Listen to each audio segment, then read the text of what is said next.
But a lot of people, that's their story. Good times, Noodle Salad.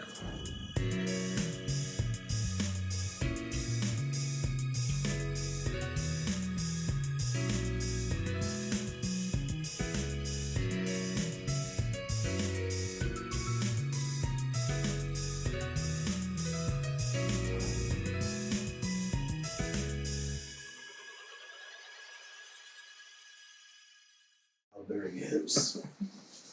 I don't want to kick the table. Oh. You want to do it without the headphones, or you want to do it without the headphones? Let's do it with the headphones. I think if I kick back and relax and sip on this sippy cup. Well, and then cocktail. keeping in mind that we're trying to just talk like we talk, you know. So yes, yeah. I mean, it's gonna be a fucking process. It's gonna be a process. Yeah. All right. We got a sink. Okay. All right. So we tried. We tried. We tried to do an episode. We tried, and let me just break this down for you. Oh shit. Let me just break this down. It required a shot of pure vodka and a mixed drink in a shaker cup, which is mostly vodka. alcohol. And I don't drink like I used to, so it took that for me to kind of loosen up because when we started, I was saying words like correct. Yes, absolutely. Absolutely. I would never correct. I would never say. I say absolutely in interviews to impress the interviewer. Yeah. Can you? I would say that again. I would. No, say it as loud as you did the first time. I would. Okay. I might have. Hello. Yeah. All right, we're figuring it out, dude. So. We tried. I'm gonna vape we on the. Tried, oh, we tried. Yeah. I'm getting too close. Yeah. I gotta find the right spot. I just gotta like. Is this good? A fist away, they say on Rogan. A fist away. A fist away. So like fucking 5 inches. Okay. It took. We tried to record the first episode, and you were saying shit like, yes, absolutely. You know what? That you are absolutely correct. And you know what? Yeah, we gotta just talk. I had my professional face on. Yeah, dude, fuck that. That's my review That's time. not what this is, dude. That's not what this is. That's my review time vocals. It's not what this fucking is. What this is me destroying the set. It's me destroying the set. Hold on. I gotta get comfortable now. Yeah, get comfortable. See, this is rolling. See, I'm in the spot because my legs are nowhere near the table to bump and make a bunch of noise, I think. Yeah, I'm fucking it all up. Yeah, like, dude, I can hear everything you're doing right now. I heard everything. I hear everything. Dude, so we tried to record a podcast and we fucked it up. I gotta get comfortable. I don't know what I'm doing. I think I'm good here. What do you mean we tried? We tried. When? Just now? Just now, yeah. Oh, we tried just now. I thought you were and we were speaking saying of 10 stupid years ago. shit like we're fucking professors. It's like, no, like the point of this Let's be podcast. honest, I was because I put on a blazer today and I felt like I was the shit. I'm officially a composer now. And so I was speaking as if I was some scholar. I gotta turn you up, I think. Do you? Oh, man, that might be dangerous. What direction do I gotta Hello. Right. Right is up. Hello. Oh, I hear it. Oh, that's great. Were you not hearing yourself? I didn't hear myself at all. Yeah. Okay. Dude. Yeah. I have a hard. I don't know. It's just it's beginning the process, man. It's like we've been wanting to do that. We recorded one episode of a podcast in 2016 when we had a band with Matt called Intra, and we had a vlog and shit called Intramedia. Yep. And it started off with like just recording music. What are we doing with our gear? Doing vlogs, and then eventually we wanted to do a podcast that correlated with us writing music. And we had so much personal shit going. Each one of us was going through some shit. Like you were basically going through a divorce. Yes. I was in an unhealthy relationship with my ex and trying to raise kids. And then Matt had his own shit going on. So like to be like, try to be creative and make something, create something while you're in all this personal turmoil. It's just impossible, man. And yes. So we recorded one episode and it was like a half hour long. And we were like, this is so odd. Like I was playing radio host. All right, guys, so we're gonna watch this. It's a fucking why, dude. It was super awkward. Yeah, and we're gonna have to get over that too. Yeah. That's why we stopped recording the first episode. Like cut awkward this is off. okay. First of went all, and did a shot. Awkward is okay. Awkward's okay, but like trying to pretend to be like super Yes. professional is Yes. dumb as fuck. It's hard. It's So, hard to not sometimes for We me. we literally stopped recording, reset, went out of the studio, went and did a shot, and we made a couple of fucking sex on the beaches. Hell yeah. We did a shot Hell of yeah. vodka. We made a couple of sex on the beaches, which are super fucking strong. They're really good though. And now super we're good. starting over because the idea And it's in a shaker cup, so in psychologically, I'm like, this is healthy. It's not. It's I'm like, poison. oh, this is It's poison. This it actually kind of tastes like I had like a creatine drink that tasted very much like this. That's BCAAs for sure. That's what's Maybe in it there. is. I It's don't know. BCAAs. I don't know No, what I'm talking it's about. fucking Kirkland vodka. I got a gallon of it for $3. I got a gallon of Kirkland vodka for $3. Props to dude. Kirkland. Props to Kirkland. Is it? That's recording, right? Yeah, it's going. Definitely don't look at the camera. That's awkward. Well, But it is recording. Yeah, that's why it's flashing red. Okay, that's what It that doesn't means. flash red when it's off. I was just hoping that wasn't warning us. Dude, that the so battery was dying. that's my girlfriend's GoPro. Yeah. And I was like, oh, fucking perfect. You know, you got a GoPro. We can use that to start off with until we can whatever. Yeah. You know, because this is going to be a process of like piecing together the equipment we need to do the podcast forever. Yeah. Right. And so I recorded, she had shit on there. She had just videos recorded on there from a few years ago. Yeah. And so I recorded like a 2-second video to make sure that the SD card was still accepting new data, you know. And so I recorded like a fucking 2-second video of the desk and put it, and then like, like record. All right, now end recording. And then like I went to the files to play it. And of course, like I go on the files and the first thing I see is like her ex-boyfriend shirtless and laying in her bed. And like it was like a tester video that she did. Wow, way to open up this podcast. Dude. I was like, of course I would see that, dude. Like, the one thing I don't want to see, it's like, of course I would see that. But like, and I was like, I was laughing about it, like telling her like, dude, of course I fucking saw That's okay. the one thing I don't want to see, which is Yeah. like, your ex or whatever. Yeah. But it doesn't matter, dude. We're fucking, we've been together for years now. So Yeah. it's just funny that like this fucking GoPro has been It's dormant in a You know what's closet funny for though fucking is years. Let's talk about that a little bit. It is kind of weird how when you're with someone and those things come up, especially at my age, because, well, even your age, but like, especially my age, because a lot of the women I've talked to are slightly older than me. So it's even more extreme. Like their kids are already like graduating high school. And,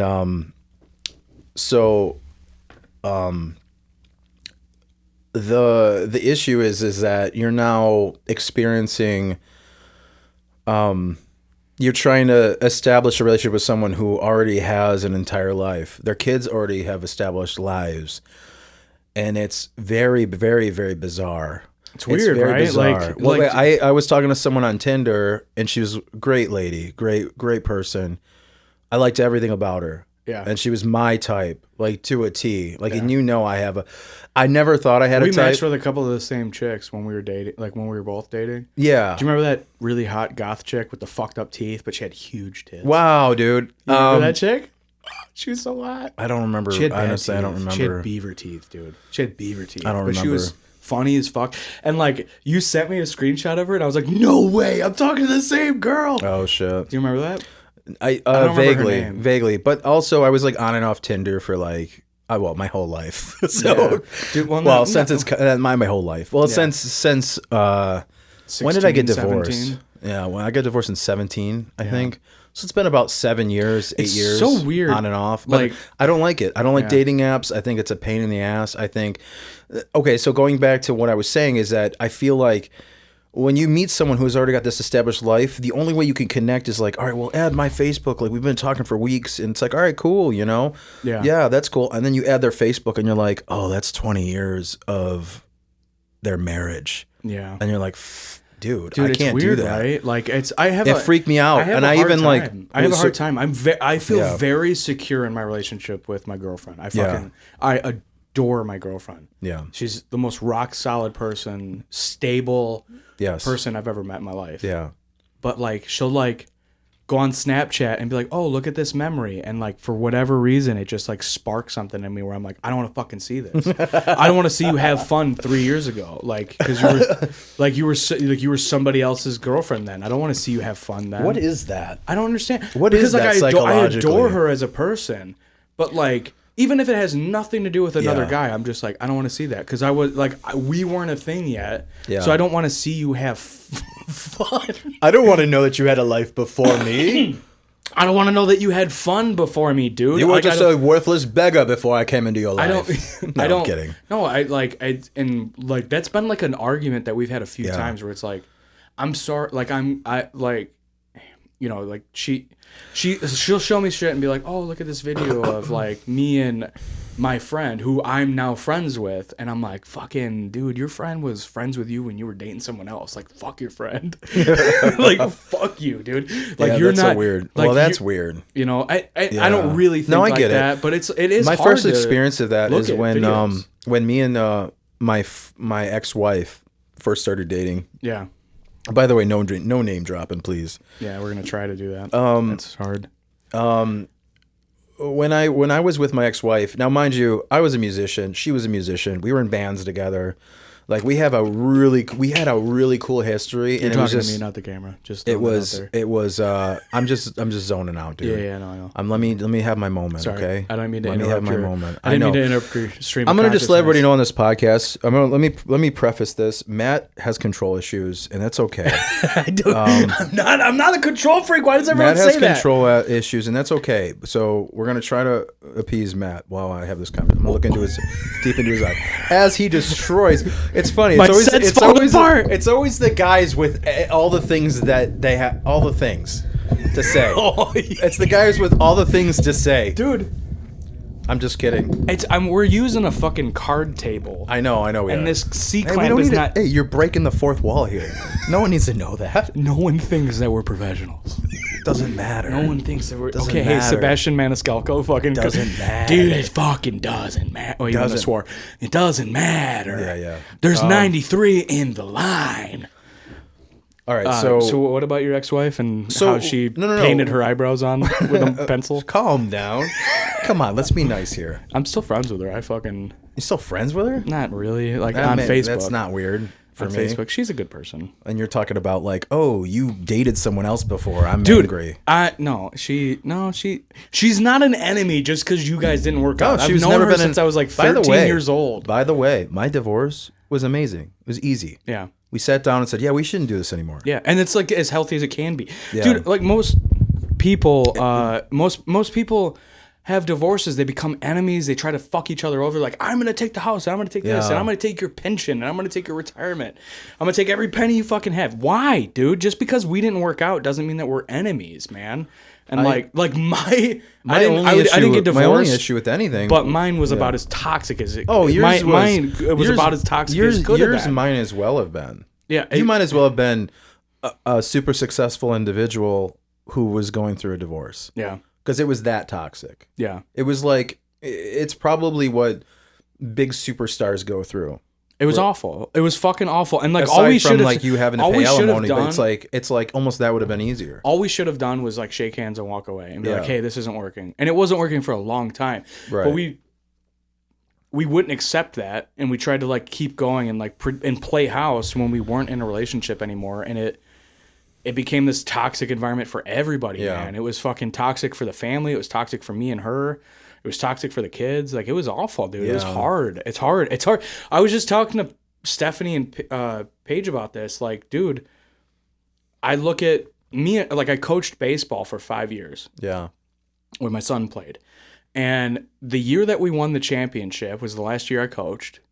And, like, the regional championship that we played. Yeah. And every picture and video from that time when we were playing the championship game, Elias is fucking zoned out, man. He's disconnected. He's, you know, it's like he's like a stoic face. He's got no expression. Even when we're taking pictures with the trophies, everybody put your trophy up in the air. Yeah, we did it. Yeah.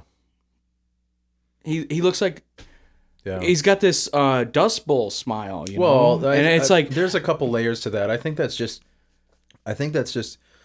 older sibling syndrome? Because I was the same way. A little bit, but it was now he is like, there's times where I get annoyed because I'm like, he's so goofy and fun. I'm like, dude, fucking, it's Tuesday at 8:00. Shut up. It's because you changed that. See, like, what? Well, I don't want to get into that, but yes, it's because you made an effort. Yeah.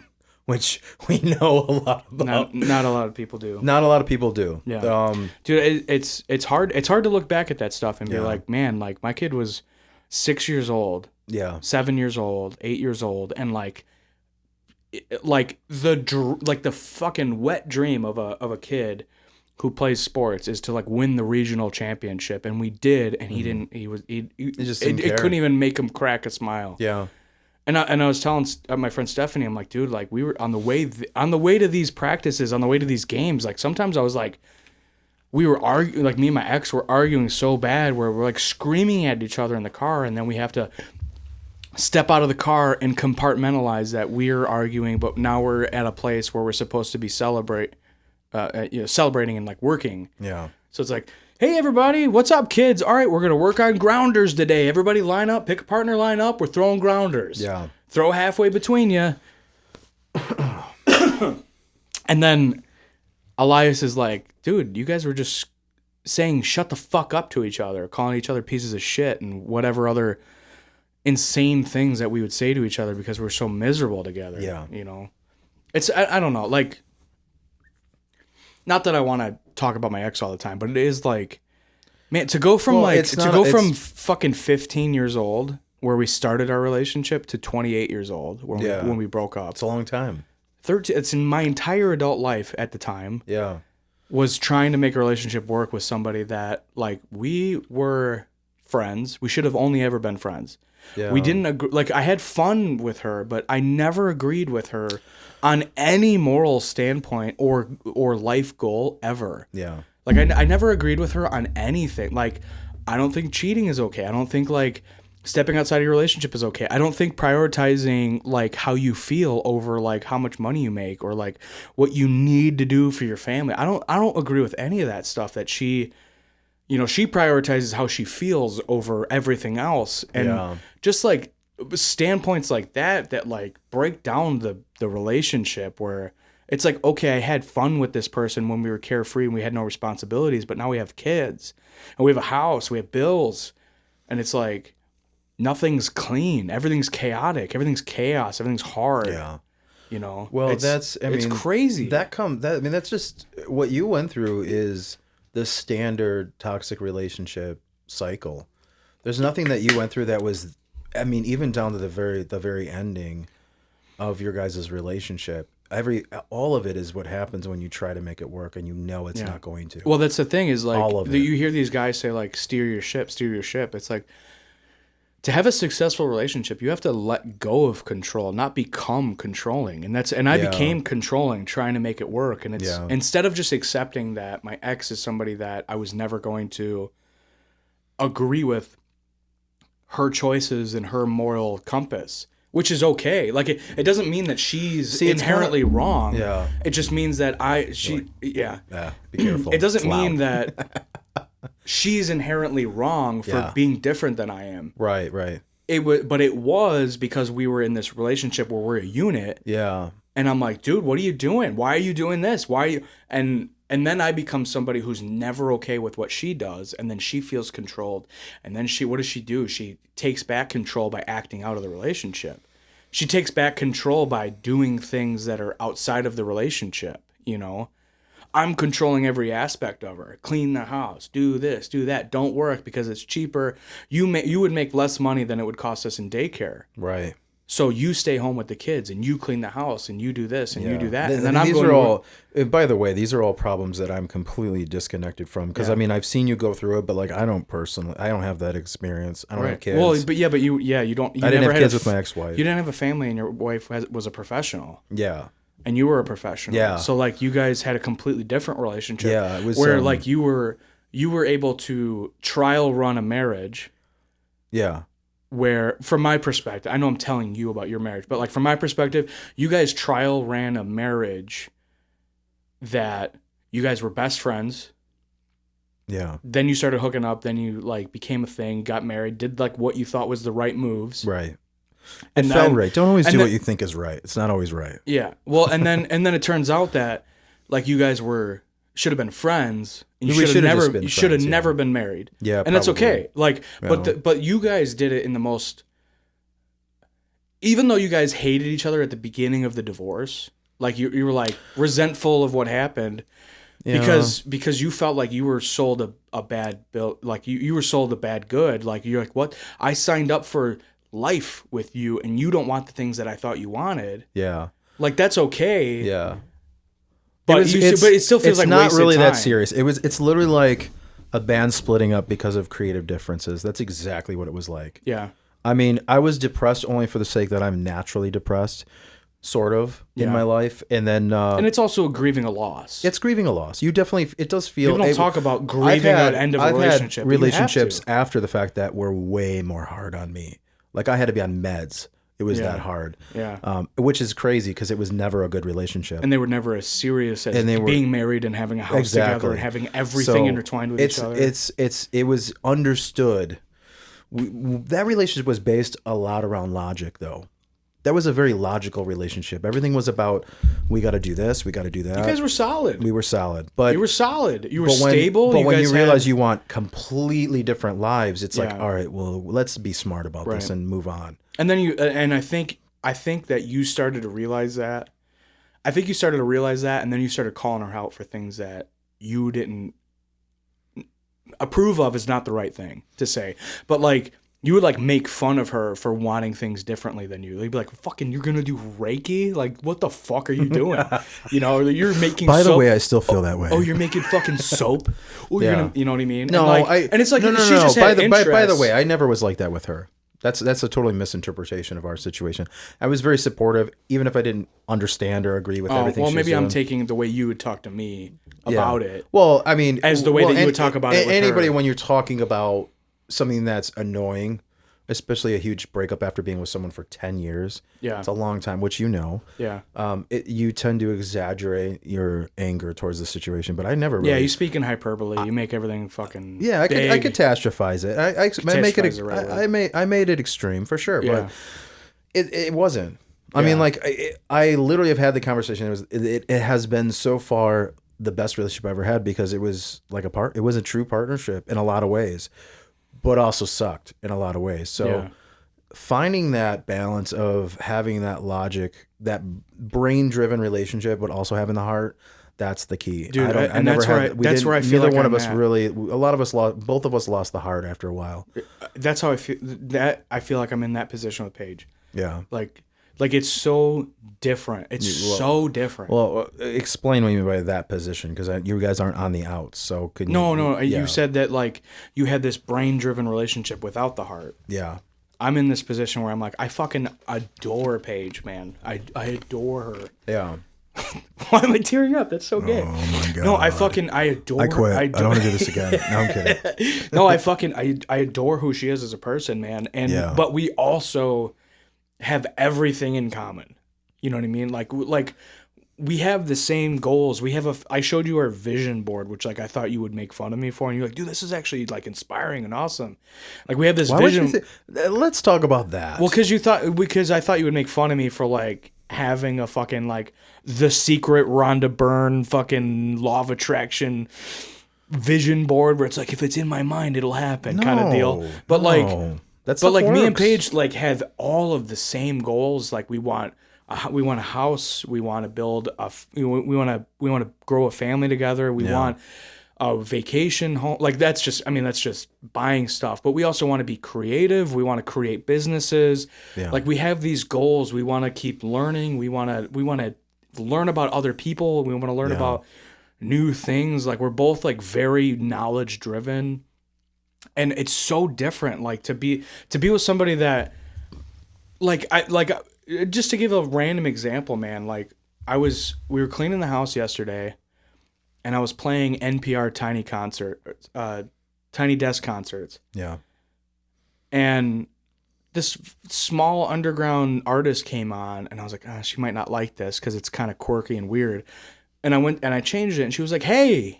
I was singing along to that. I'm like, what, you know them? And she's like, yeah, fucking. She's like, you want to see my music history? I have like 14 of their albums downloaded. I'm like, you know what I mean? And it's like, we've been dating for years, and it's like, holy crap. Like, we have so much in common. It's insane. Yeah. But like, so just having stuff in common, but then having the same moral compass, having the same goals is my God. Moral it's so compass is a different. big one. It's That's a very so tough different, one. man. Because after my my divorce, I would say the moral standard had dropped significantly. Not for myself, but everybody. I realized that. Well, I mean, this also could be an age thing, but I started dating people. Honestly, I have only dated people relatively younger than me. Except for one. Exception, Most people on on Earth are younger than you. That's true. That is true. I look kidding. good for my age. I'm actually 900 years old. Yeah, you're fucking Moses over here. Yeah, I feel like Moses. I'm actually starting to look really old. I noticed that. We just talked about that, but I don't want to derail. Hold on, let me finish this thought. You're rubbing the tablecloth when you rock. Oh, you can't hear it in the thing. Okay. Yeah.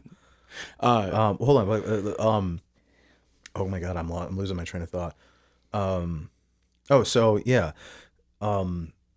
In this day and age, the moral value when you want to take a relationship seriously is kind of, we live in a world where there's no, people kind of have let go.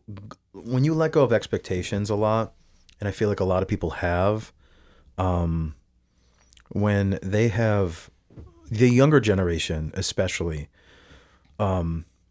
lives in this really free kind of hippie-esque, like I'm gonna do what I want, but it doesn't mean I don't love you or I don't care for you.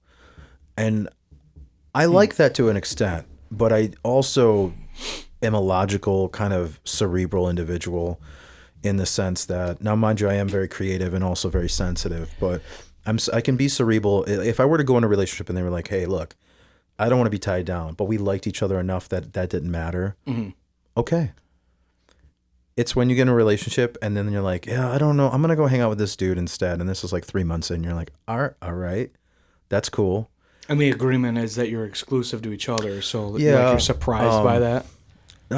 Surprised? No, I'm not surprised, because you kind of realize like that's just how it is now. With certain people, it's not like no, not generally. Like exclusivity was in the forefront of my relationship. It's always been hey, I'm serious about you. And let's make it for sure serious. And I'm the same way, but finding someone. I'm sure that was quiet. It was interesting. Finding someone that has similar morale, morale isn't even the right word. I don't know what you call it. Just a similar outlook on life. Just like a similar compass. It's super difficult. It's just difficult. Yeah. Because I'm open to a lot of things. I'm a very understanding individual, but I hate a lot of things about people. And not like hate like in the sense that I can't stand, it's not a condition for me to be around you. Or around certain people, or even date certain people. I'm very forgiving in that way, or understanding is the right word. Yeah. But my problem is that there does come a point where you meet a crossroads and you go, my threshold has been reached. I'm sorry. Yeah. And that's how every relationship has ended. And dude, I was just thinking about this Malcolm Gladwell book where he's talking about Nazis and how like day one of being a Nazi is not like, hey, you're gonna take Jews to the furnace, right? But it was like, hey, I'm gonna push you an inch outside of your comfort zone. And then I'm going to push you an inch outside of your comfort zone. And then I'm going to push you an inch outside of your comfort zone. Yeah. And then all of a sudden, like, years go by and you're like, I don't even know who I am anymore. Yeah. I'm doing things that are insane. Yeah. And like, not to compare your exes to Nazis, dude, but like, when you're in a relationship... No, it's when you're in a relationship where... They try to create monsters. They want to create a monster. When you're in a relationship and somebody kind of pushes you... outside of where you want to be, and then pushes you a little bit outside of where you want to be. I've dated a lot of Amber Heards, if you'd like. And thank God I've gotten out, and thank God I'm not that successful, because Dude, that would have been. Imagine how much money he's lost. Like, I bet it's a calculable number. Where if you say like, these Pirates of the Caribbean movies were going to be made, and they removed him from them. Right. Like, how much money has he lost? These movies that like hundreds of millions of dollars they gross, and he's the main source of that attraction. I mean, a major source of the attraction to that movie is his character. God, imagine how much money he's lost. I don't know how you get in I can't get in a relationship as a guy who barely makes 6 figures a year.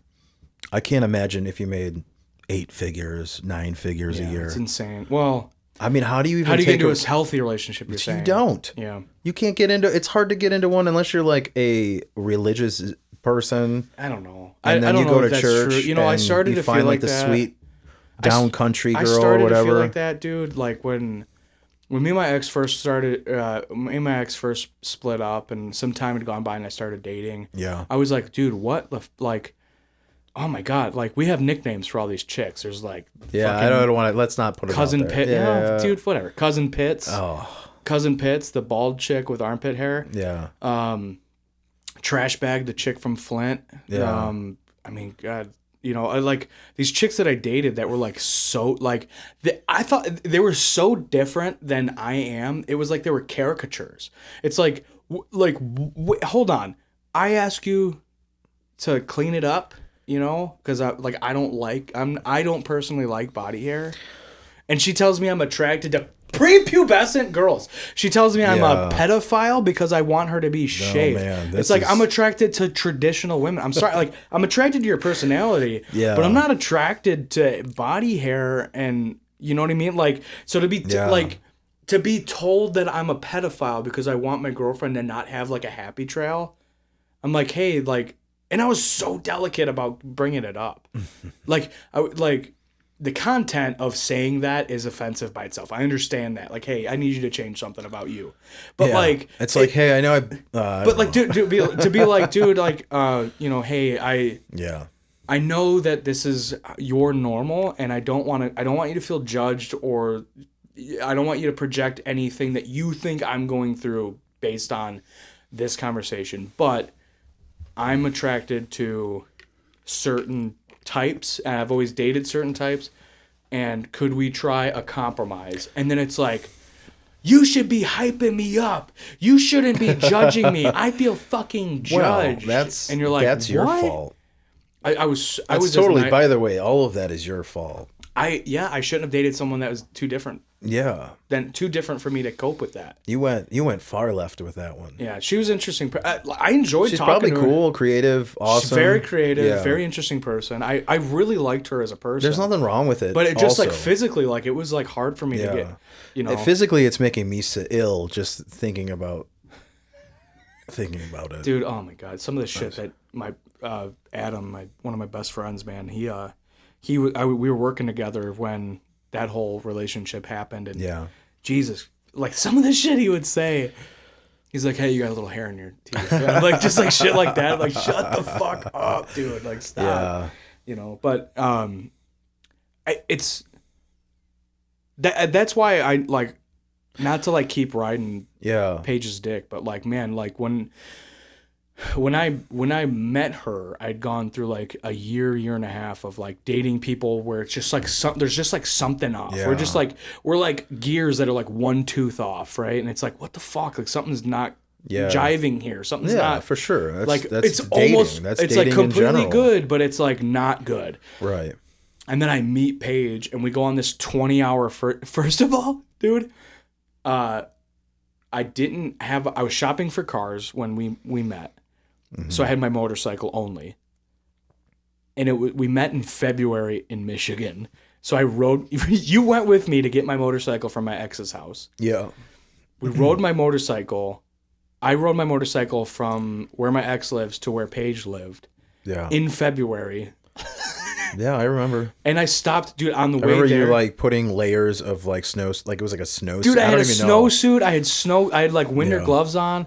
I had a hoodie and a coat and a I am vest not and like a neck gaiter for the on. viewers. I'm not a motorcycle enthusiast, so me trying.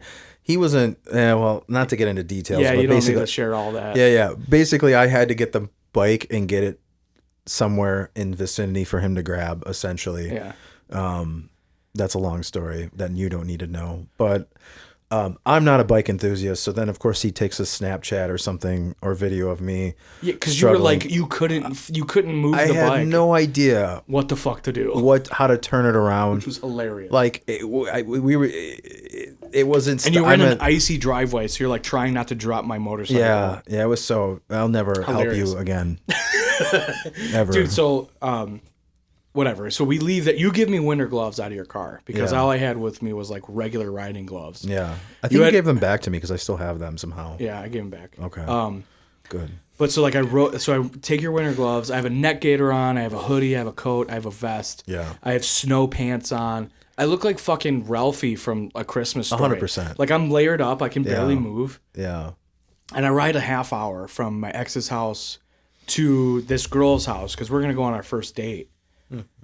And on the way there, I stopped at a liquor store to like strip down so I didn't look so stupid when I showed up. Yeah. I didn't want to show up looking like Ralphie and like tip over and get stuck like a turtle, you know? So like I stopped at a liquor store to strip down. I took off like my vest and my jacket, and my hoodie, and my snow pants. I tucked it all into the saddlebag, and then because I was at this liquor store, I was like, I gotta get her something. Like if I had driven, I would have gotten her flowers or something. Yeah. But like I had my bike, so I'm like, what the fuck am I gonna get? So I go into this liquor store, and I'm looking around, and this liquor store has like liquor.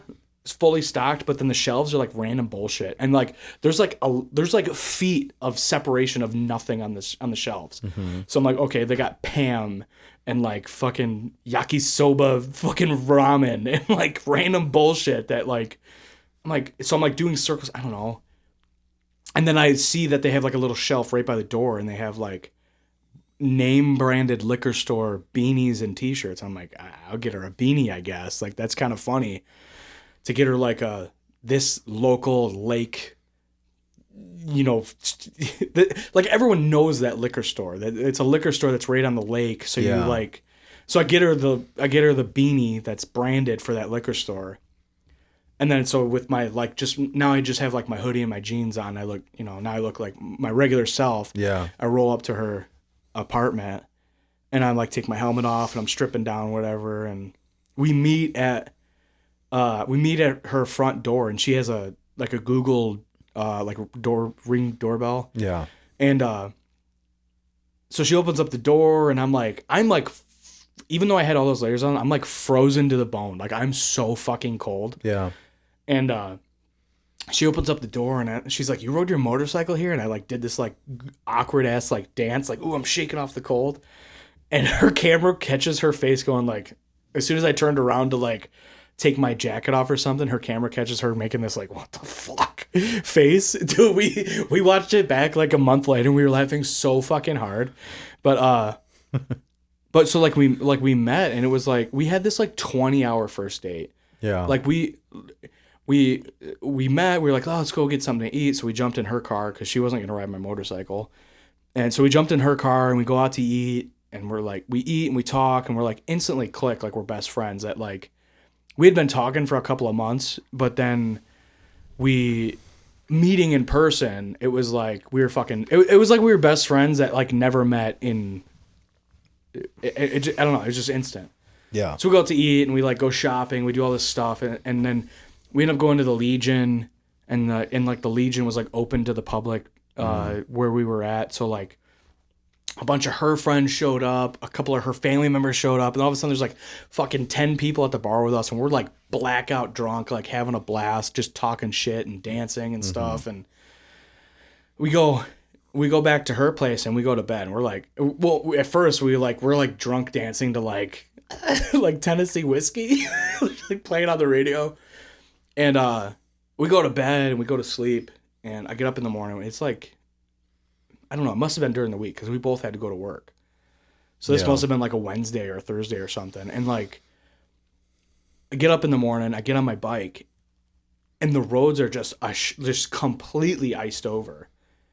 Like she starts pulling out in her Jeep, and she's like, dude, I don't know if I want to drive to work, you know? Yeah. And I'm like, there's no fucking way I can. Like, I can't even turn my bike around. It's so icy, you know? Yeah. And I was like, I don't know what the fuck I'm going to do. Like, what do? I call, like, one of my relatives to come grab me, you know? Like, I'm not going to just, like, sit on her porch for 10 hours, you know, wait for the sun to come out and melt the ice, hopefully, you know? So, like, she leaves, and I'm, like, trying to figure out what I'm going to do. So I call her eventually, and I'm like, hey, I don't know what to do. Like, I can't leave. Like, it's way too icy. It's way too dangerous for me to try to ride my bike anywhere.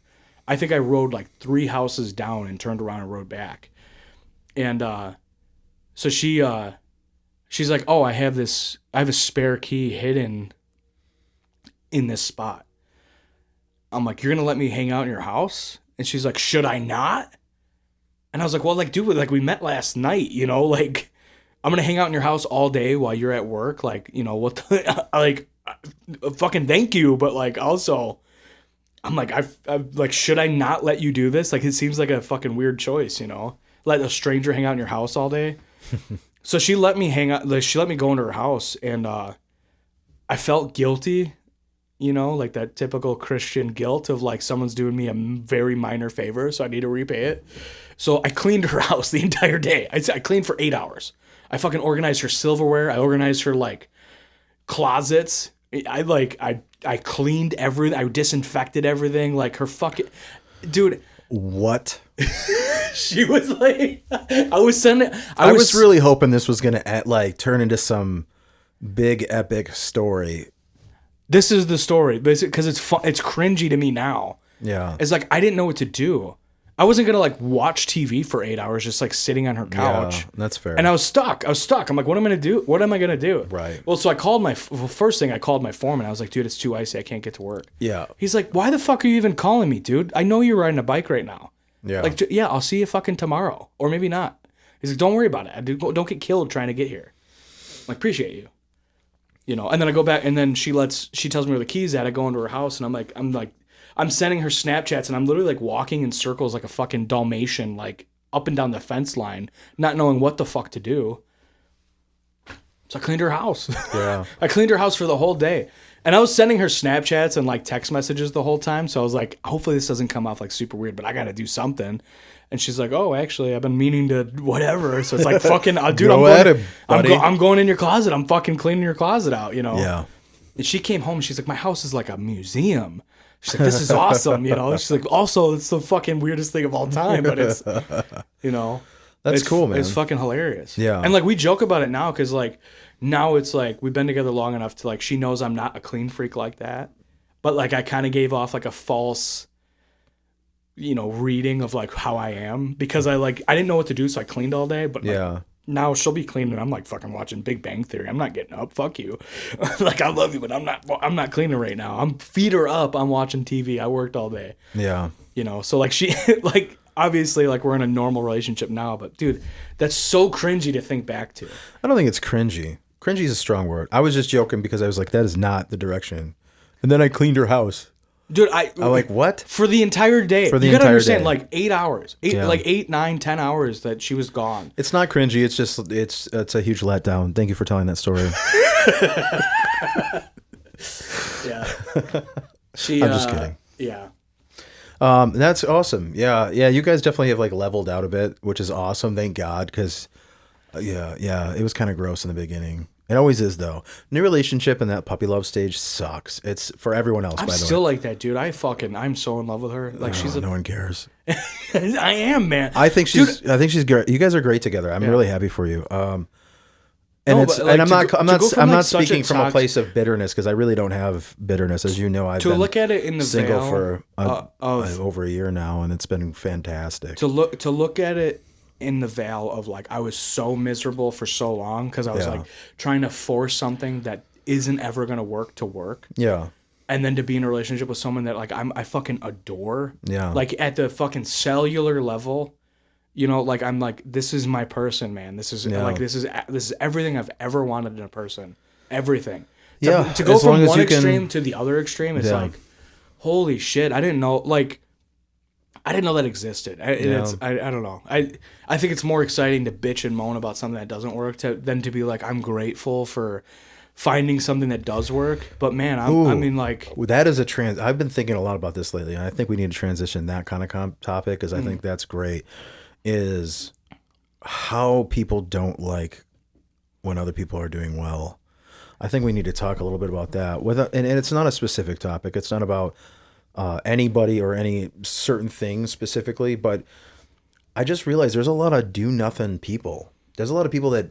Dude, Ronda Rousey used to say that all the time. I don't know if you were a fan of UFC back then. No, I'm definitely a fan of Ronda Rousey. Used to say, "I'm not no do nothing bitch. Yeah. I'm not a do nothing bitch." Yeah, and I fucking love that because like there's so many. Well, not only girls, but like there's so many people who are their whole personality is just being like attractive. Yeah, and it's like, what do you do? Yeah. What do you do? Yeah, you're just attractive. Who gives a fuck? There's everything from restaurant hostesses all the way up to physicists that are attractive. Like, who gives a fuck? Yeah, you're attractive? You just look a certain That's your way. only thing? Yeah. You're a do-nothing bitch, dude. I used to joke about that all the time. Because back then, when we were going to that gym together in Roseville, that was the time period where like she was going viral for being like, I don't want to be no do nothing bitch. And like I was dating and like talking to a bunch of chicks trying to figure out what the kind of person I wanted to date. Yeah. You went on a first date with me. Do you remember that? With the pregnant chick? Oh my God. Let's not. Dude. You, your wife, and Christina went on a first date with me with a pregnant chick. By the way, her husband was in the army at the time. No, you fucked up. Is that not true? You fucked up the story. Did I ruin it for you? If I was going to tell the story, you fucked it up. Well, you gave away the ending fucking Yeah, Quentin but I want to skip Tarantino. over this. I want to skip over this. Yeah. But like, dude, so like... I mean, we can talk a little bit about it. But man, I mean, like, so Ronda Rousey was going viral at the time for saying like, I'm not a do-nothing bitch. Yeah. My mom always told me not to be a do-nothing bitch. And I was like, dude, that is such a perfect way to say like all these girls who I'm like, you're just attractive.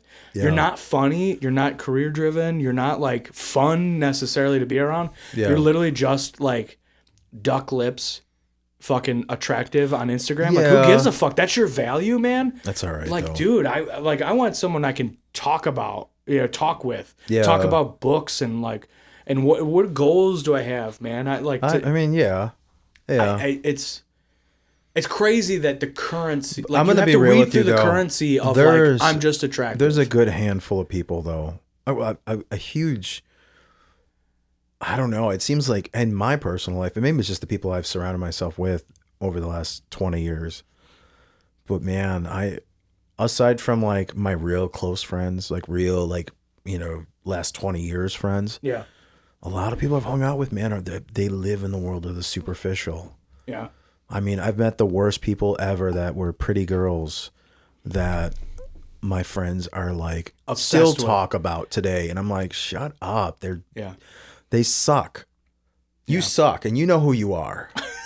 You suck. I have to pee so bad. Go ahead. Do your thing. Oh, I'll be right back. I'm not gonna pause anything because it'll just be a pain in the ass. Yeah, we can cut it. We can clip it out later. Yeah. Oh god, I'm drunk. Holy shit. Take a few big drinks. I feel fine. Well, you slammed a lot of yours, though.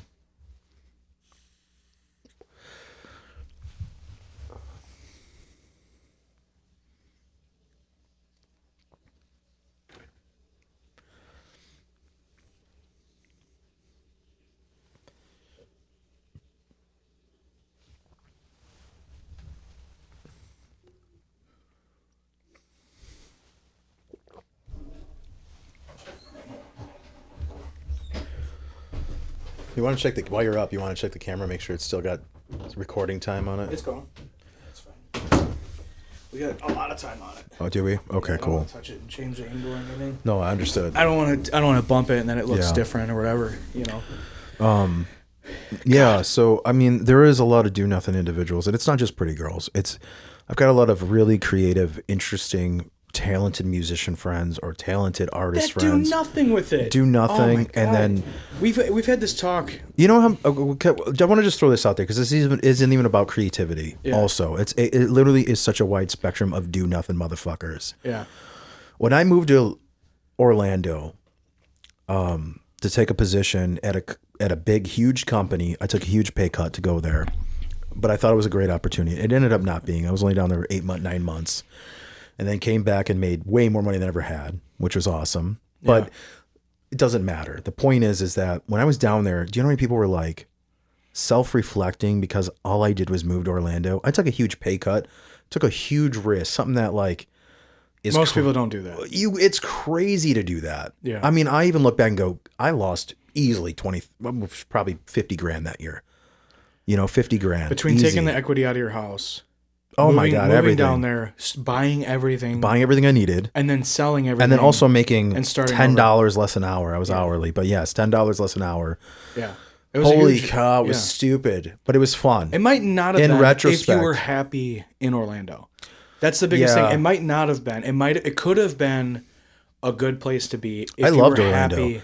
I was unhappy because I think if I had a roommate where the bills weren't so tight, because I was making That shit wasn't money. even the problem. That wasn't the problem. The problem was that you were down there alone. Well, yeah, I was And alone. and I was so, making like, like the random only musician thing- friends. Yeah, The only thing which that they're you were still doing, cool people, but the only thing that you were getting value out of was your work.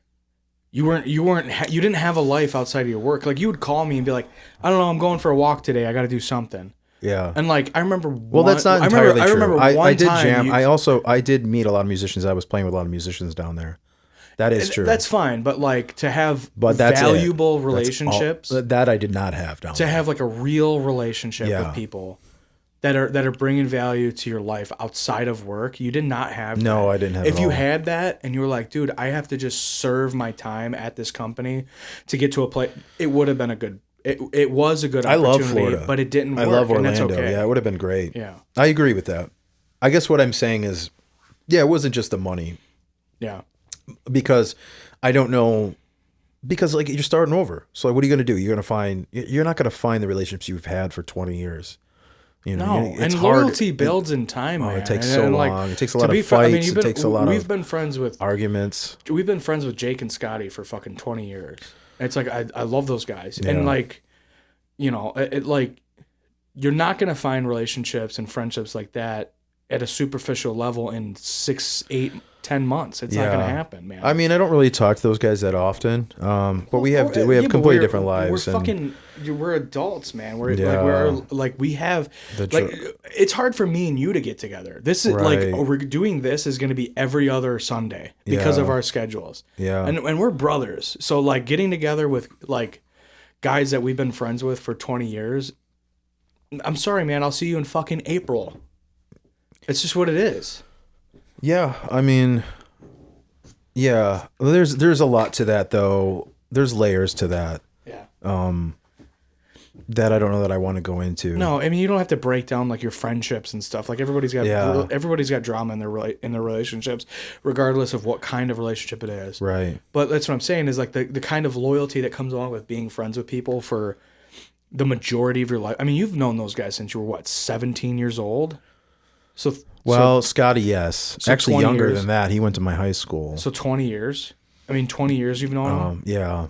So He's it's a good guy. He's a good guy though. I mean, Yeah. some of the other friends I made along the way, I don't really talk to, and it's not because they're bad guys or whatever. We just had, it's one of those creative differences thing too. I've got a very strong personality. Out, when I'm loosey goosey and getting some drinks Doesn't in me, matter. and you know what I mean. So Doesn't matter. Not everybody's gonna like that. I can't like after, if you counted up the friendships and the relationships that I've gone through, acquaintances, yeah, partners at work, business partners,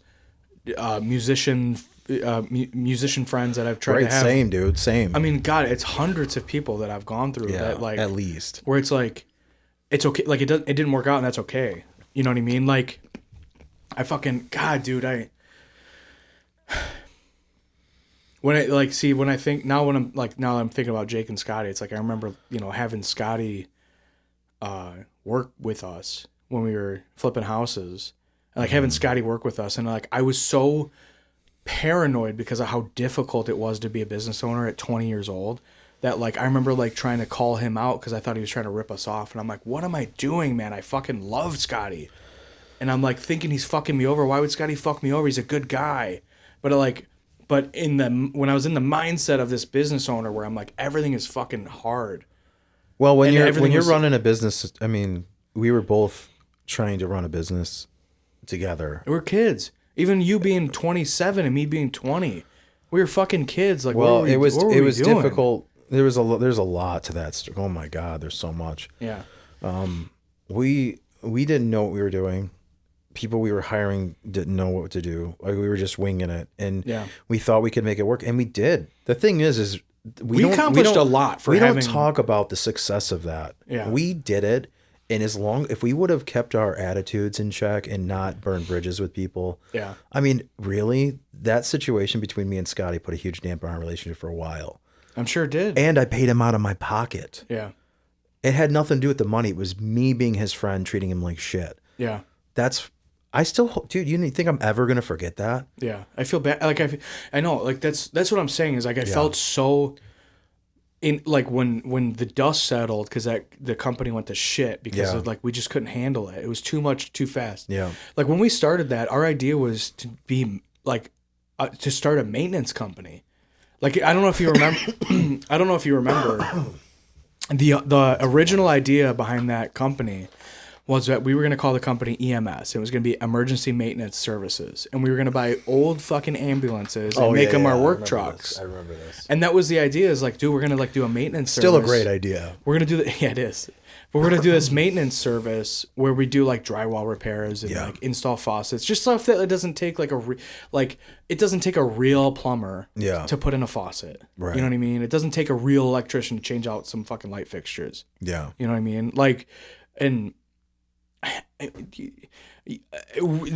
the idea was that, like, I had done apartment maintenance for a couple of years at that point, and you and I had worked on your house and worked on Dad's stuff and worked on my stuff, and you had enough mechanical ability to be like, yeah, dude, I can YouTube how to do wood floors and do a pretty decent job at it. You know what I mean?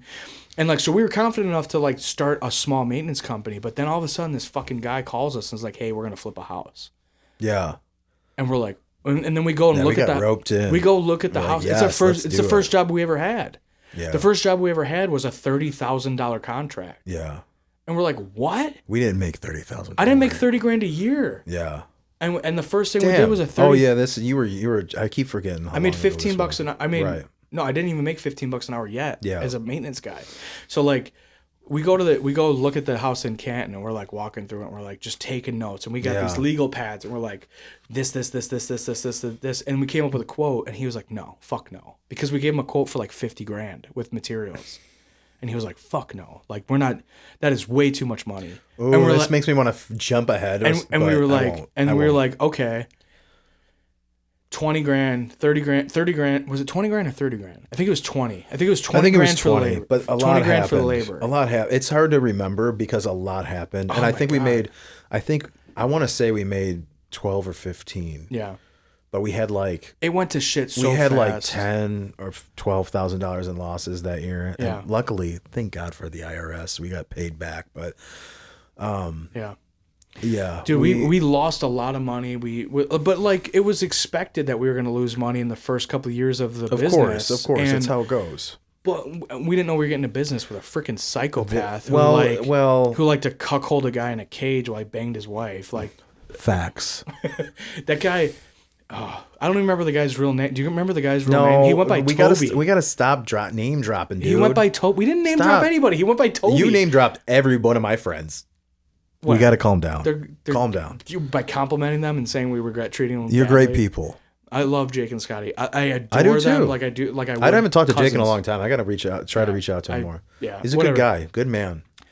Fucking Toby coming over to dig out the bushes for free, and we were like, dude, this is our work. Get the fuck out of here. Right. Like, we're flipping this house. Why are you here for free? Because you like this guy banging your wife. You're gonna do some work for him while he locks you in a cage. Like, get the fuck out of here, Toby. That's weird. And that wasn't his name. It was like it was a Roots thing. Like, they were like, he was going by Toby like he was a slave, like from Roots. I didn't know that. Yeah. That's why he went by, whatever. That situation was so fucking stupid. Yeah. I wish we would have just worked with the other guy. The other guy that was involved in that, he was a real businessman. He wasn't this personality that wanted to be the next, like, Pawn Stars fucking guy that like just big loud TV personality. I'm gonna be honest with you. This fucking 7 foot wide billboard he wanted us to put up in the yard. There's a twist to this that I'd like to put out there too, though, is that I feel like, and I'm not trying to. This isn't anything negative, so don't get offended. And I don't think you will, but I'm gonna say it because I want to say it, and I think it needs to be said. Say it. You were a child.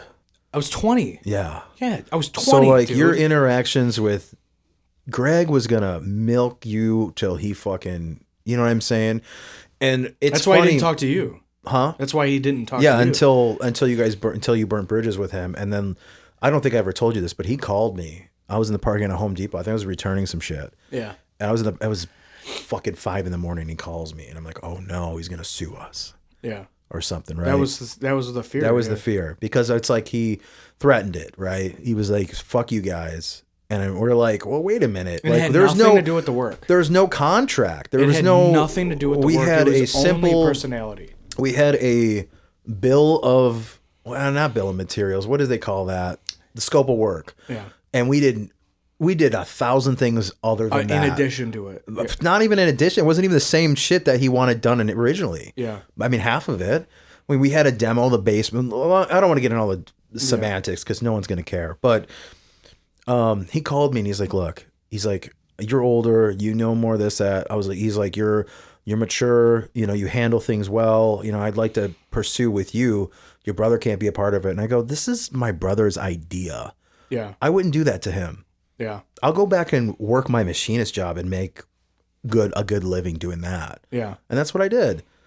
So I think what it was is that you were young and he was taking advantage of you, and he kind of looked at you as just this young punk, and he didn't take us seriously for that reason. Yeah. And I think in hindsight, that's probably why he picked us to do the job, because he was like, I can take advantage well, of these two long story idiots. short, he spent over, I think, $120 on that 120,000 on a house that they sold. Oh, for I'm sorry. Yeah. So just in the flip. That's not even including the price. So they bought the house for $180,000. They spent over $100,000 flipping the house, and they sold it for $215,000. Yeah. After we called it quits. And that had nothing to do with us, ladies We and gentlemen. convinced the plumbers, the electricians. Yeah, he hired a bunch of random people to do. We all convinced the the work. plumbers and the electricians to fucking dip out of there because he was crazy. Yeah. We're out. Fuck this guy. Right. I'm done. And we dipped out. They hired another company come in and redo work that we did. They redid the flooring. I know that. That was the only thing. That's the only thing. They redid the floors. Yeah, They actually, said- and maybe doors or something. Yeah, Whatever. I I don't don't wanna get care. into the details Point of it. is, Yeah. they spent like $400,000 total on a house they sold for $215,000. Oops. So we made money. Yeah, we actually turned out good on that one. Yeah. Now that I think about it. Yeah. But it was toxic, man. So did Scott and, you know, our brother-in-law. I think it sucks because and this is something I'm learning. When you're going through a lot of stress like that, it's so hard to not get shitty with people, even your friends or even your coworkers. I know. Well, that's the or thing. people working under you. I've talked about. I just had knee surgery. Yeah. And I've talked about this a million times. Like, running does so much for me mentally that, like, I'm unshakable. Like, you can't shake me up if I'm running. Like, my brain is clear and it's logical, and the undertones of like stress and anger are gone. Yeah. When we were running that company, I remember being so pissed at Scotty because he stepped in a bucket of paint. I remember being so pissed I wanted to fire him. It's not even a big deal. It's not even a thing that worth talking about. Right. But he was painting and he was just like in the zone. Yeah. And he stepped in his own tray of paint and got paint on the carpet and like covered his his shoe with paint. And I was so fucking mad because it was just another thing that we had to worry about. Yeah. And it's like, dude, it has nothing to do with Scott. It has nothing to do with Scott. Right. Scott stepping in the paint. It just means that there was one more thing that I go, okay, do we have to replace the carpet in that room? Can we get the carpet clean? Do I need to buy you boots? Like, what, like, do we have enough paint now? You know what I mean? It was just like another source of stress. My reaction where I like lashed out at Scott had nothing to do with Scott. Right. My reaction was, I'm so spread thin. Yeah. Stressed out, trying to figure out how to do this, how to make this company successful. That like, but people, one more thing was like is impossible to get past. People aren't going to ever understand that. Yeah. No one's gonna get unless they're in those shoes. Yeah. No And one's being gonna get 20 that. years old and like, by the way, they super probably immature. every one of my friends that have been involved with bands, businesses that we've started or that I've personally tried to pursue, Yeah. I guarantee you they hold it against me, and they always will. And It doesn't matter. But I'm gonna tell you why it doesn't matter to me. I'm the one who started it. I'm the one who tried. What is that, Sebastian Maniscalco? I don't think that's what that was not what I was. I'm the one that did it. No, I was thinking more like Batman. Batman's shitty secret voice. I mean, so like, I'm just kidding. I actually feel terrible. I do feel terrible, and there's a lot of guilt in that. We had a lot of good times though too, man. Yeah, like we laughed, we ate really good food, like we cooked all the time. We fucking had a blast. We shit talked each other. But people take we it had to so much fun. People working hold for on ourselves. to being offended way too much. Yeah. Like and thank God Scott's not like that. I don't think so. I don't know. I feel I talked to him like I was saying, like when I thought that he was trying to get paid twice for the same week, that was I thought that's what happened, but it wasn't like that at all. I just fucking misinterpreted what happened. Yeah. And so I was like, "What the fuck? You trying to get away with something?" He was like, "Get away with what? Like, what are you talking about?" And but then I reached out to him pretty soon after that and was like, "Dude, I don't know what the fuck I was thinking. Right. Like, I've known you my whole life. I don't know why I don't know why I thought you would do that to me." Yeah. And he was like, "It's cool, man. Like, I get it. You're stressed out. You guys had a lot on your plate. Like," and he was super reasonable about it. And that's I felt the thing is, so bad. I think when you get into these positions of controlling, Scott. when you get in the positions of controlling the money and controlling the finances and controlling the entire operation, dude, you feel like everyone could be your, like with a flip of a switch. It feels like everybody's your enemy. It's like going through a divorce. Right. Everybody could be your enemy. It's like all of a sudden, all these people who were my friends are now my enemies. So now simple mistakes seem like you getting railed, right? And you're like, man. But that's why I don't really want to own a business. I don't think I could do it again. Not like that. Not like that. No. I don't have I don't have the personality for it, and I don't have the mental fortitude. Yeah. I worked with some people doing some other work that was beside. I don't want to get into details, and let's not name drop, please. Yeah. But I worked with some people. They'll know if they see this, and they're great people. Love those guys. Yeah. And I'll have to say they were so patient with me. I was so terrible at it, and I screwed up so much shit. And I'm sure they would talk shit. They would go in the office, I'm sure, and be like, "Dude, fuck this guy. This is insane." Yeah. But I'm telling you what. But they gave me a lot of time. I just wasn't making enough money. I had to move on. I had to go back to what I do. Yeah. But good for them. Those are the people that have the mental fortitude to do that work. Yeah. I'm not in a place where if I was in their shoes, I'd be like, "Get the fuck, bye. Get out of the fucking way." No, I'd be like, "Don't come tomorrow. Yeah. Don't ever come back. Yeah. Don't ever come back." I don't 'Cause I I don't have don't- that personality. Right. I've worked with journeymen in my trade as Yeah. a pipe fitter where I'm like, "Dude, you're too slow for me. Yeah. Get the fuck out of the way. Right. Get out of the way. You don't know what you're doing. This isn't obvious to you. Get out of the way. You got to get out of the way. We have to get this done, and you're in the way. Yeah. Get the fuck out of the way." You know what I mean? And like, That's aggressive. and it's like, well, yeah, but you have to, dude. We're in a man's world, man. Right. We're in a fucking man's world, and like, Yeah. I don't care. I agree with you on that. We're in a world. I agree with you on that where- because we were raised to be that way. Honestly, I think we have this. I think we were raised to be like, no bullshit. Like, this has to get done. I don't give a fuck if your feelings are hurt. Yeah. And that has ruined so many of my relationships. Yeah. Yeah. My for sure. friendships, For everything. sure. I mean, Well, it's nobody because is. you know what's Nobody's trying to the reach out to irony me from 20, 15, the 20 years irony ago. of the way that we were raised Yeah. is that we were raised to be super accountable. That's ironic, dog. No, but we were raised to be accountable. Yeah. So like when you try to hold men accountable, like, hey, you've been doing this how long? You don't understand that these are the next steps?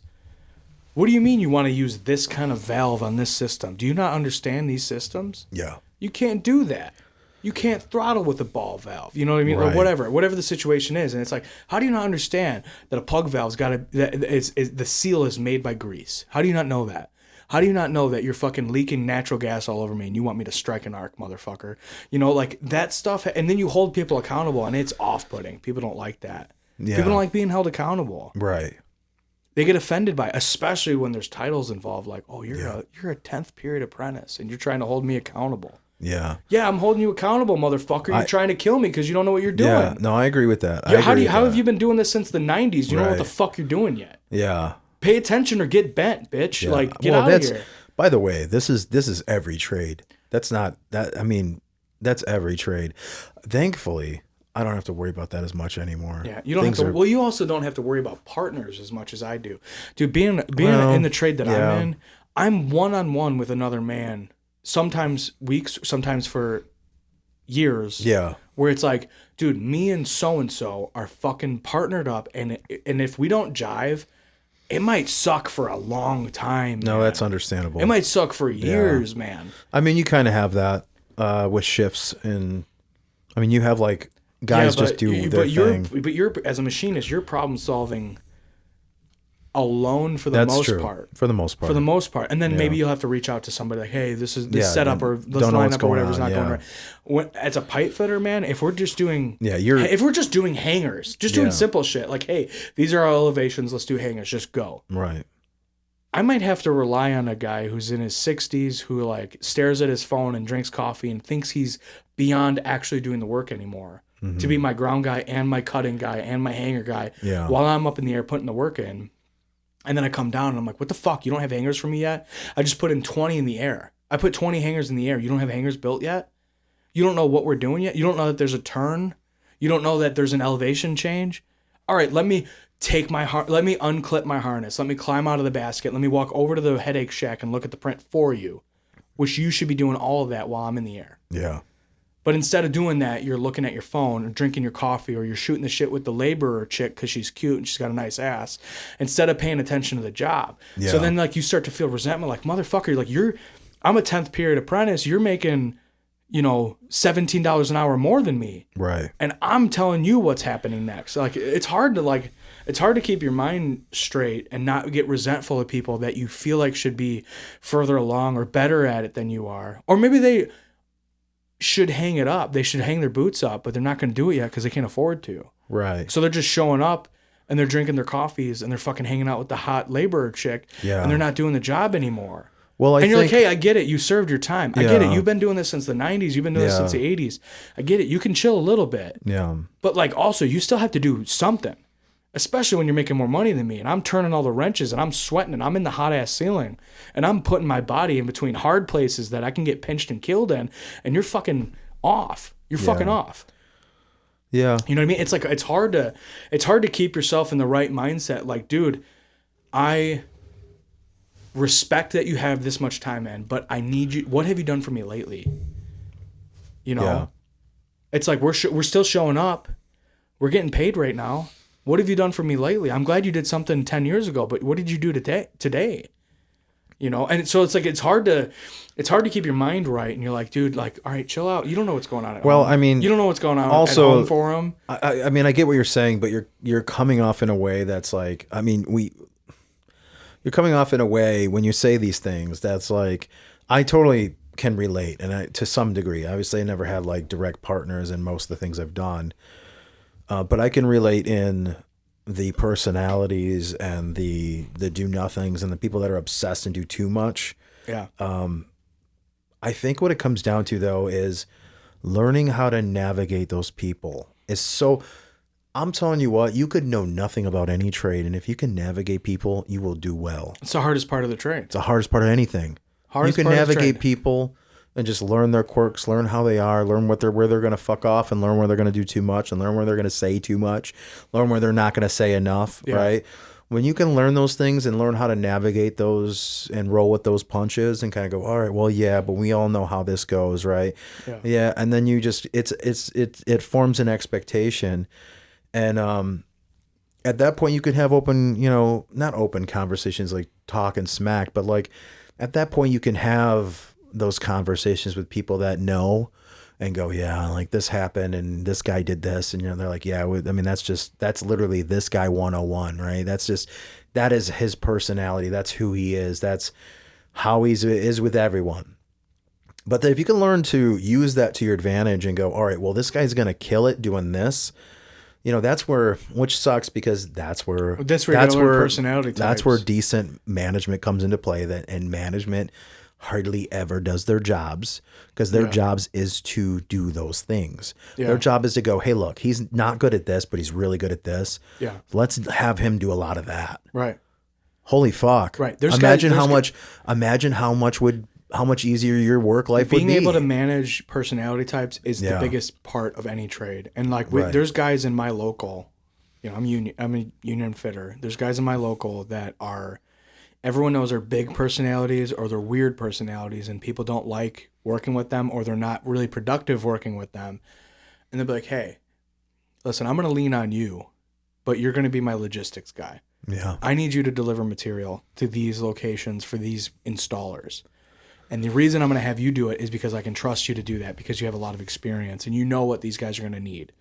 When really it's kind of a manipulative thing to do, but it's like, hey, let's take this guy who people don't want to work with because he's a weirdo. Yeah. Or he's a big personality or he talks too much and he's going to slow down these A-type personalities that like, there's some guys that come in, they're like big dick swing and they're like, hey, those two guys, they're going to get fucking pipe up.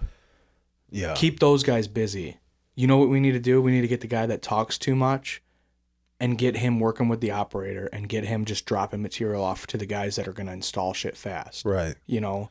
And like, and he might have all the experience in the world, but because his personality is so extreme, you have to keep him away from the guys that are able to do it also. Right. But are not going to talk so much. Right. They're not going to be off-putting to guys that, there's some weird personalities in my trade, man. There's guys that are like what the I'm not working with that motherfucker. That's everywhere though. For sure. But like if management is doing what they're supposed to do, if your foreman, your general foreman, your superintendents are doing what they're supposed to do, they pay attention to what personality types are on the floor and you go, hey, Matt's an A-type personality. As long as you don't get him with someone that he really loves. Like if I love my partner, dude, we're not doing shit. We're not going to do anything because we're going to fucking talk and talk and talk.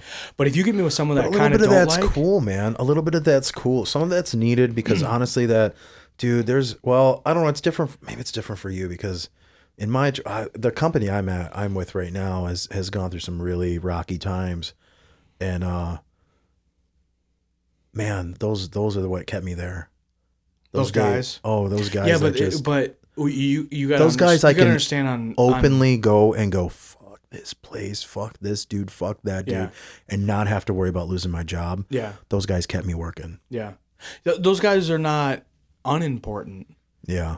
But dude, there's a guy that I jive with. I also don't work with those the people like that at my trade work their ass off too, so I don't have like this extreme, I talk a lot and I'm a likable guy, but I don't work. Yeah. That doesn't happen. There's a guy that works at my company who I jive with, like me and him are like best friends. Yeah. We don't work directly together anymore. Right.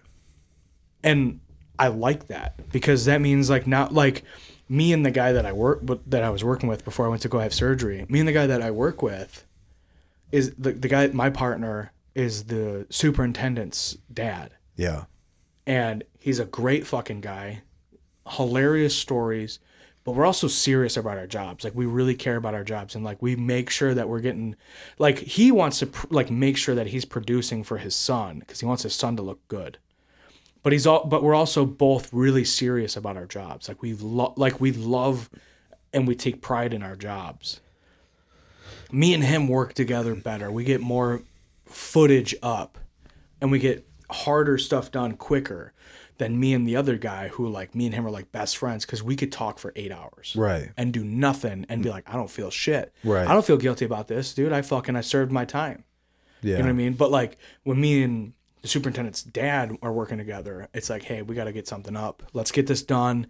Let's make our foreman look good. Let's make the superintendent look good because we're busting our asses. But when we're doing good, we know we can take a minute to tell stories. You know what I mean? Right. And like, dude, that's the kind of balance that I'm looking for in work, where it's like I'm in a good place mentally while I'm there, but we're also like going home feeling satisfied. Like, dude, I showed up and I fucking did something. Right. Like I didn't just show up and serve my time like a prison sentence. I showed up and I accomplished something. Yeah, for sure. And it's to find a balance in that where, like, we're doing this. because you and I have an insatiable itch for creativity. Yeah. And that's why we had music. That's why we had art. That's why we had all these different endeavors that we've had our whole lives. But to find that, to scratch that itch at work is huge for me. Right. But the thing is that most of the time that itch is not scratched at work. I don't have that creative energy satisfied at work most of the time, because it's not like my job doesn't take that much mental effort. It's like reading a blueprint, most of the time pretty straightforward, and then actually installing, and especially big systems, big installs. Yeah. It's like just go up and turn wrenches, man. You can be zoned out listening to a podcast and be like, oh yeah, I just put up 100 hangers. Yeah. You know what I mean? It's not to say that my job's not hard sometimes. Sometimes it's hard as fuck. Right. Sometimes it's really hard. And Yeah. sometimes you're in positions that like no other man would want to be in. You're in the PLTCM and you're covered in sludge and you're working underneath a furnace where you're getting hot fucking steel dripped on you while you try to do a job. You're downhill welding some 30-inch pipe that you're dropping slag on your arm and burning the shit out of yourself. That's way more intense than what I have to deal with. Sometimes. But sometimes I'm doing a tubing job where it's 3/8 inch tubing. Yeah. And so I'm just doing like basic bitch ass trigonometry all day. And then I bend, and then I clamp, and then I bend, and then I clamp, and then I tighten up my couplings, and that's the end of it. And everything's light and easy and clean, and I go home with no burns, and my ears aren't ringing because I wasn't working underneath a fucking huge conveyor all day. I mean, sometimes it's hard, sometimes it's not, man, but to try to get to try to get satisfaction out of my day of work and go home feeling like, damn, I was functioning right at the peak of my mental capabilities all day. Which, if you talk to any psychologist, you don't want a job that's too easy for you. You're gonna be miserable. You wanna be just around the peak of what you can handle to feel satisfied mentally by your job. Yeah. I don't get that. I don't get that as a pipe fitter. I don't get that. Some days I do. Yeah. But the majority of the time I don't. And that's why we have this endeavor where it's like, I'm scratching an itch, man. I get to be creative. I get to do some interior designing to design this set. We get to do some tech. We get to scratch some tech itch where we're like, hey, let's research microphones. Let's research interfaces. Let's research cameras. Let's research how to... You know what I mean? Like there's so mentally satisfying for sure. Yeah. And that's regardless of like what having long open form conversations with my brother is going to do for me mentally. Right. But and like this is scratching all kinds of itches that I don't get at work. Yeah. You know. Yeah. You know, I mean, we recently talked on the phone for a while. And we were talking about work, and we were talking about how it's like it is just it has changed drastically for me. It is not a representative of who I am. It's literally just a means to provide for the things I want to do outside of it. And then not saying that my like heart and mind isn't into it. It is, but it's not. I'm not upset. I am not. It's not who you are. It's not your identity. No. You know how many days I wake up and go, why can't I just like be a baker and wake up at 4 a.m. and go bake some bread? Yeah. Honestly, do something that you're passionate about. I literally have driven to work with that thought, like, man, would I be cool with taking so we had a Halloween $60,000 pay cut to just We had a bread. Halloween party last night. Yeah.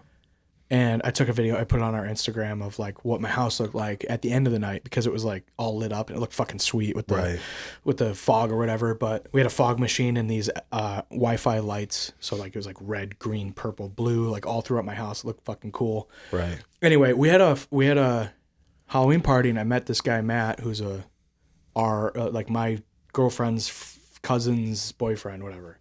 Yeah. Good guy, funny. We had a lot of laughs last night.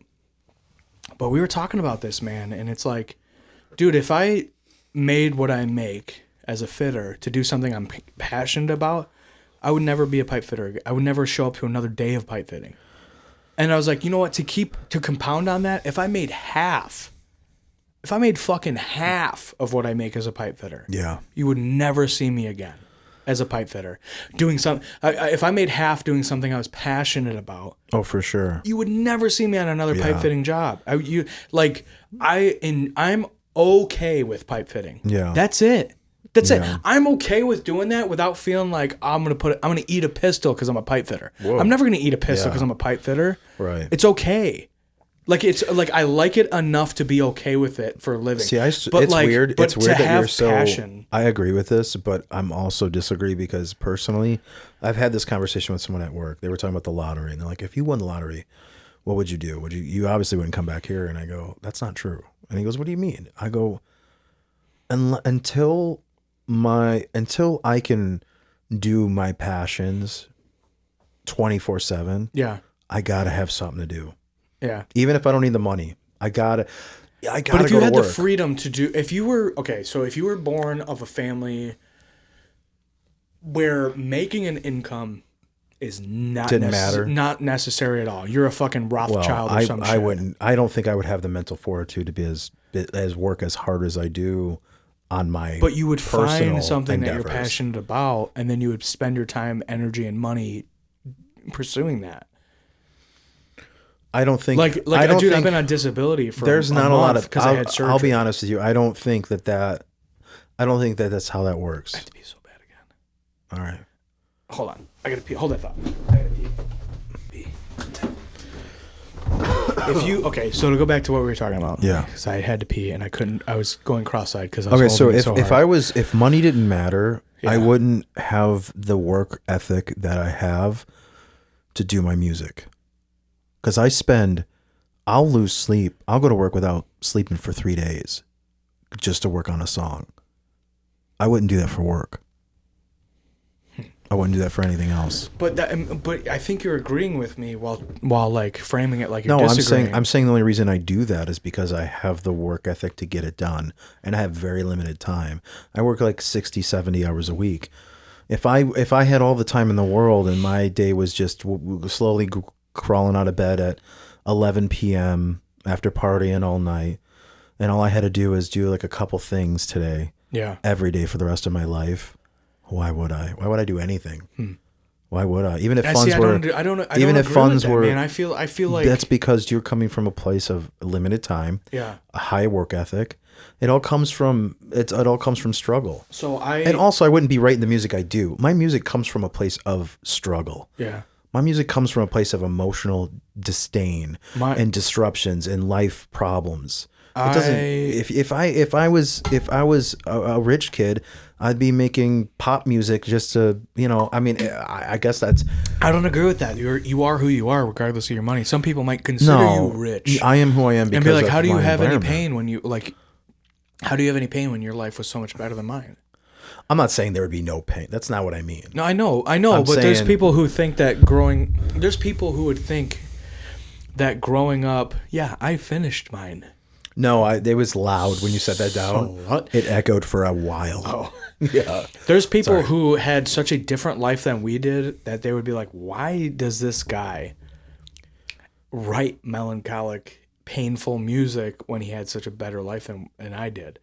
So I reject your premise that if you came from a rich family, you wouldn't have anything interesting to say. I'm saying it'd be harder to have the work ethic and the struggle and you can't write, like, it's like when people write the blues. Like, I'll give you a good example.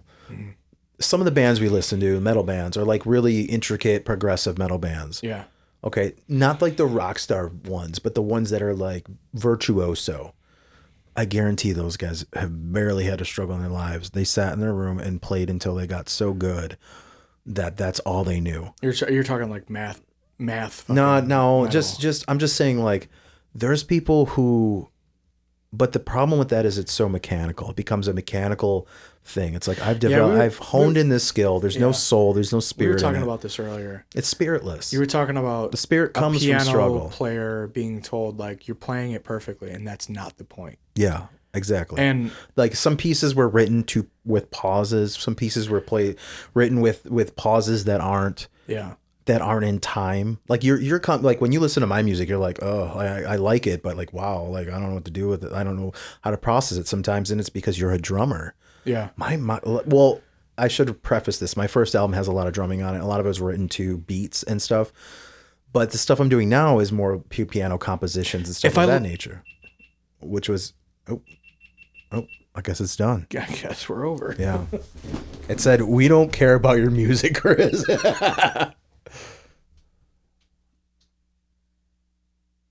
Did it die or did it just get full? I think it died. Hell yeah.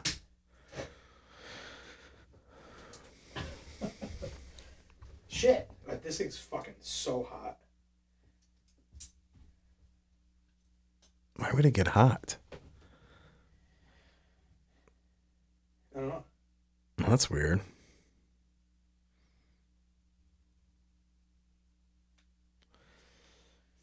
Well, I guess we could pause the Zoom. Yeah, fuck it. The video is going to be separate from the audio anyway, right? Like, we'll put out the video podcast, but the most of what our RSS feed is going to be the. It's charging now. Low battery. Yeah.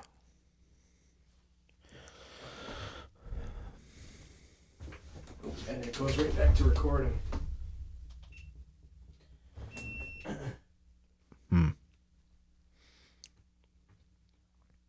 wonder if I should have had it plugged in. Whatever. Most of our RSS feed is going to be audio anyway, so we got to, hopefully that video's saved. I think there's a lot of shit that we could have clipped out of that. So hopefully that's all usable.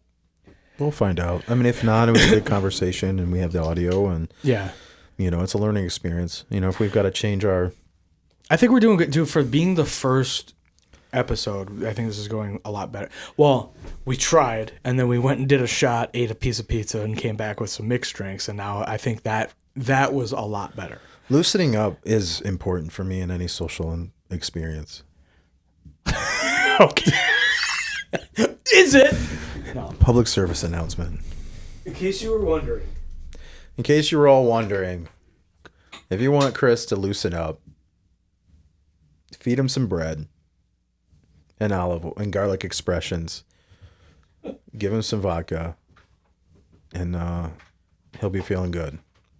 I think I'm charging this on a fucking charger for headphones. It should be okay. I don't think it has a specific... I don't know. I don't know how that works. I don't know if it takes a specific charger.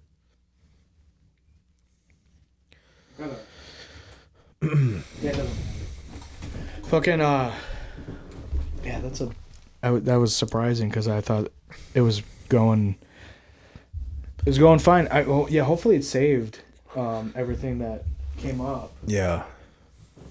I have a laptop charger that's a USB-C that's pretty powerful, and maybe I should use that because it would charges things really quickly. So I don't know how that works. Well, when you have those power packs, that's what I mean. Those power packs might be too much for it.